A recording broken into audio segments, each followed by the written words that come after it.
चाबी जाओगे गाड़ी तुम ना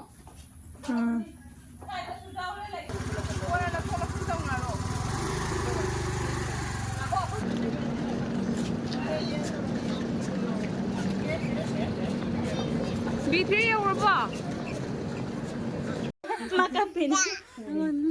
ꯄꯨꯡ ꯃꯔꯤ ꯑꯗꯨꯃꯥꯏꯅ ꯂꯦꯠ ꯑꯣꯏꯔꯕꯅꯤꯅ ꯑꯩꯈꯣꯏꯒꯤ ꯆꯥꯕꯒꯤ ꯂꯟꯁ ꯃꯇꯝꯗꯣ ꯑꯩꯈꯣꯏꯅ ꯀꯨꯝꯊꯔꯒ ꯆꯥꯗꯣꯏꯅꯤꯅ ꯂꯟꯁꯁꯨ ꯇꯧꯗ꯭ꯔꯦ ꯍꯥꯏꯗꯤ ꯃꯌꯥꯝ ꯁꯞꯄꯣꯔꯠ ꯇꯧꯕꯤꯌꯨ ꯍꯥꯏꯗꯤ ꯌꯨꯝ ꯆꯠꯄꯒꯤ ꯍꯟꯗꯛꯁꯦ ꯕ꯭ꯂꯣꯛ ꯐꯥꯎꯕ ꯊꯥꯡꯒꯠꯄ ꯁꯪꯗꯕ ꯍꯥꯏꯗꯣꯏꯅꯦꯕꯀꯣ ꯁꯤ ꯔꯤꯖꯥꯕ ꯇꯥꯆꯧ ꯊꯤꯜꯍꯟꯗꯣꯏꯅꯤ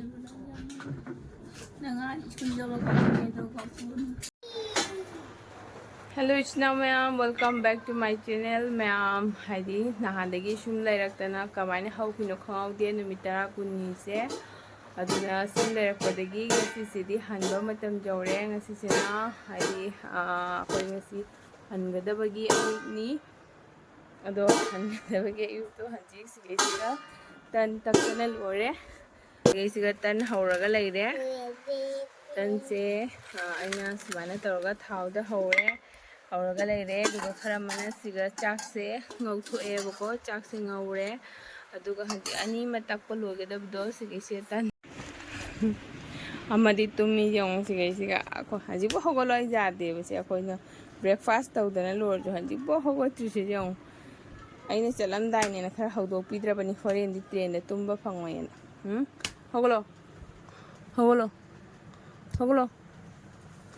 हौगलो जे हौगलो जे पुलिस लो हौगलो लापदा हे चांगतोपियो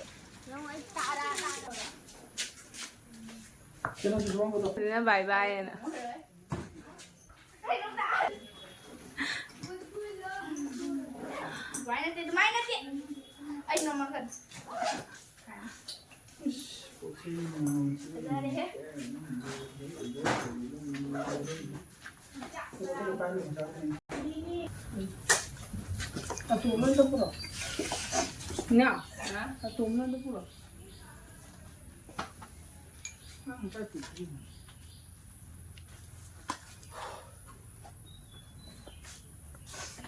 चाबी जाओगे गाड़ी तुम ना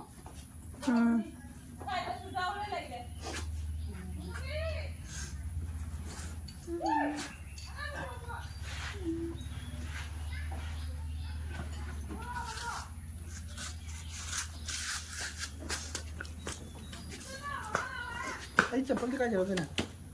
नंग दु तोंगा चटके नंग क्या तो वहाँ है उन भी तो होगा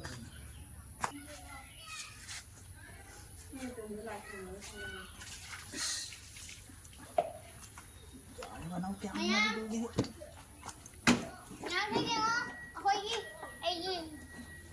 चप्पल ngang cái lấy vậy hả chăm vào đây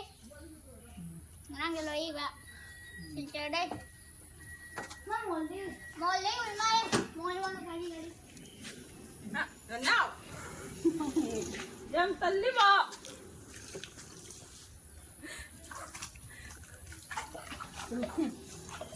má phải rồi má không phải luôn này đuôi từng là này đuôi từng là này đuôi từng này đuôi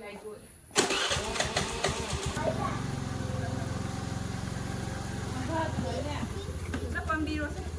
như nó bay rồi đâu hay nấu rồi nuôi nhìn mẹ bay riêng này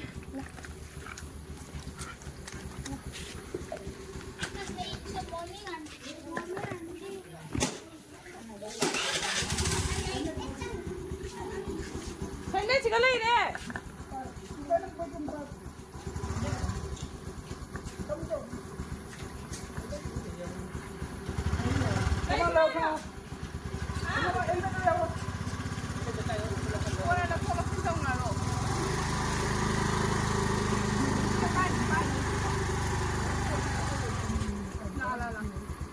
Nó đủ tuồng bây giờ rồi.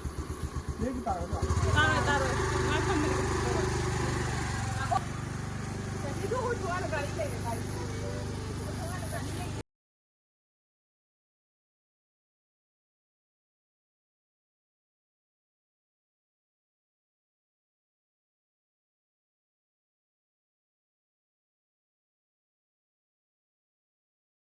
bye bye tao một rồi. Bye bye. Bye bye. Angang mo break susu siga hapso lo dana. Không biết chân lo đi rồi. Cái chân lo dana chân lo này. Má tuồng gái được ạ. Mama isi ơi, chưa không này đi. Wow, oh, okay, wow. Ano ka ano siya na? Ano yan, di sa. Batin mo ito. Na bro da, bro. Ito na lang yung bakto ko niya. Wag na. Jangan dai pero ni mo pa. Para thui se kadi ginum dai lo na. Na siya to, ay to. Mana ka? 그럼 막대 타는 뭐 그냥 막대 그러니까 이거 하는 것이고 저 처음 지금 래 남자 아니에요. 남자 오빠. 뭐니 저놈 저 kadi đi chứ bo. 라바다 잘라 Nè. Tôi chưa thì cái này nuôi luôn cái này mà bay phá ra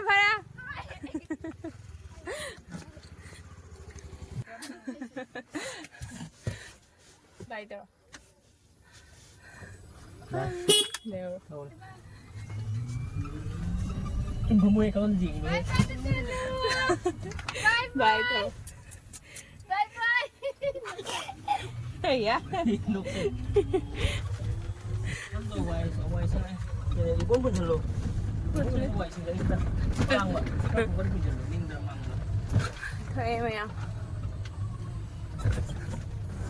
Ma'am haji gari thauba hole jumdagi thole wakase nuaite ado tholaga haji ko lambi de chali ado mapa macham di shonda kana taw hore bo gari macha chakhare poche gari macha ta tawa akhuri jumba bo ko baina ado aiga macha tonda de siga tonga chale or siga ado haji jumda chang le toine ba ko jumje akhoi degi tholakpada lambi thoye bo aduna jumje chang mam ta unaram gena do yamdi nungaitebako haidi matamse aina mama hospital la putharaga just ni leibaganeba aina junda tholaise adu mama se khadroko adu adi kapam fajala mama da khara dum haira me ja wakhal khani ko kanu fajana lei kholo ise mathang kha lakni gaina ina haijala me banga ta gi ma wakhal nungaina na do ma ti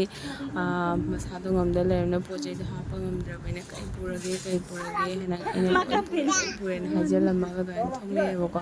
wakhal da ka su khanna na baina mama unare cái này thôi cái lon này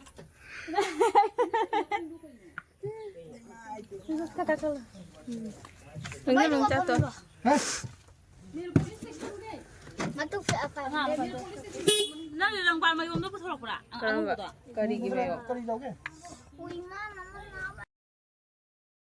Ma'am hanjik se sirba yore boko hanjik se sirba yore jumda gi thole ado jumda so haidi nga tang kuine phamge hana khanmane boko pungham ta mama mala ta phamge ore otai sana ge na do matam se nangdre train ji ju thenge boko pung ani makhai du maina ta watpa matam dai oire boko ado na khoi jam khujinare ado kai gi ne di khone packing se phajana tawda ba kai haidi na hospital la leiro khopna hospital la leiraga lakpanina just nomini gi matung da khuje chatpanina packing ase tawang khangtre ko hen padraba thamambe aba thamame purkada ba amani chacha tawraga adu babu da khuje lotion bang khangtre boko cha khase sabam tabam khangdanga gi dumaina haidi hade ki journey je sumaina tawre lakpa matam da su jamna hati lae aduga hanba matam ji su lakpa matam ji su haidi kaino phangdadana ticket kase phangdadana nomo wali gi just noma khaki mamang da ayukta ka ga next day gi nong thang la ine boko packing ga dumaina tawraga ado hanba matam je su jam wana do haji je ko train je thengre na gari ju khak kan thoi ne boko ado tauna silja budi joksale ado marakta traffic jam phangna de na wari ba haji town nu jang do station jang dingida ado ni mya ma khata na dum je ko silja gi station jawre mya silja station jawre 6:45 te tha do ni 6:30 de bain ta re boko son sai te lao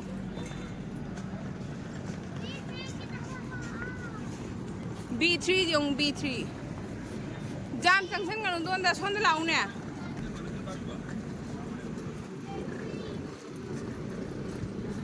उसोय सु जावरे उसोय हम लंबी दे फंगा लौरे उसोय सु Jaware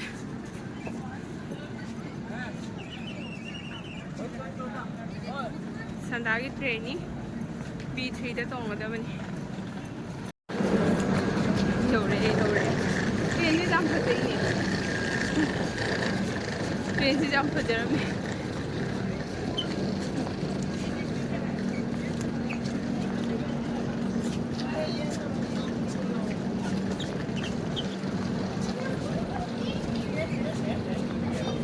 B3 यौरबो आदे नंगनबा लाखोसे दुम हानि मतमसे त खुजिनगेबको अदु यौरतोरे 10 minutes मुवाली जौरे मैम जौरे अभी नहीं कर पाते हैं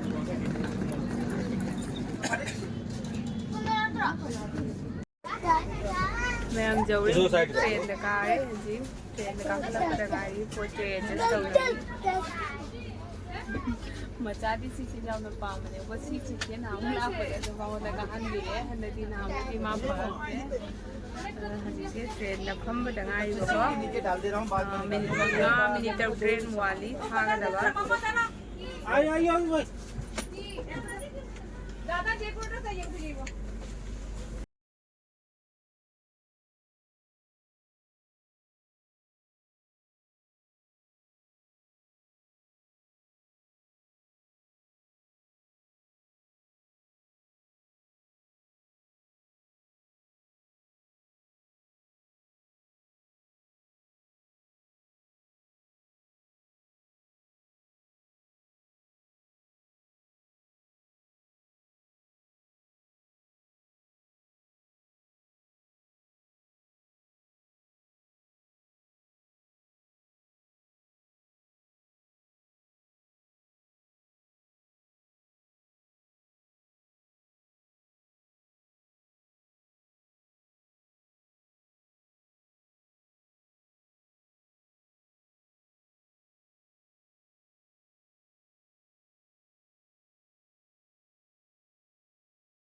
मैम हजिबो जौद्री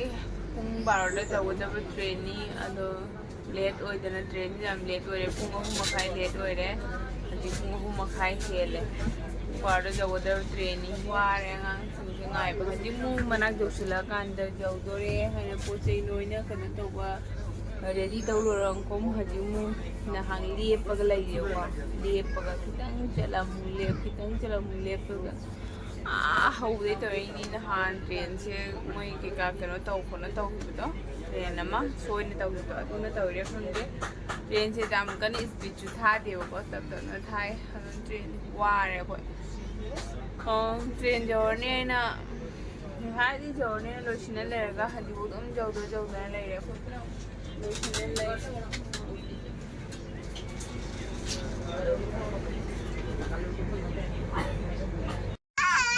अरे जिया तौरो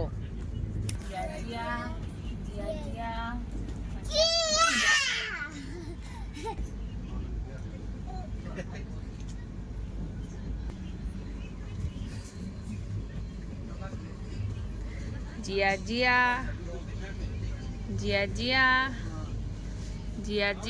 अया ओ तो नाई सेनी ब्लू माई चश्मा चु ब्लू फुरी चु ब्लू नगी फुरी तो कहीं जाओ जाम फजईने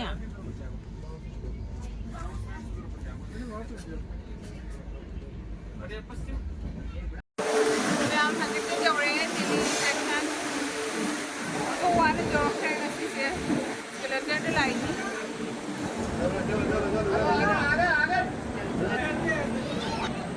मैम हजिक जौरे स्टेशन से हाइदे मी जाम तिल्लेबको हजिक जौबदा ngaidi हाइदे ट्रेन से ngasi साथिना लेट ओइरेबा हाय मैम दुदि मखा दाना मुं कोना कनो तौरागे हजिक थुंगे हजिक से पुंग 5 हेलेबको थुंगे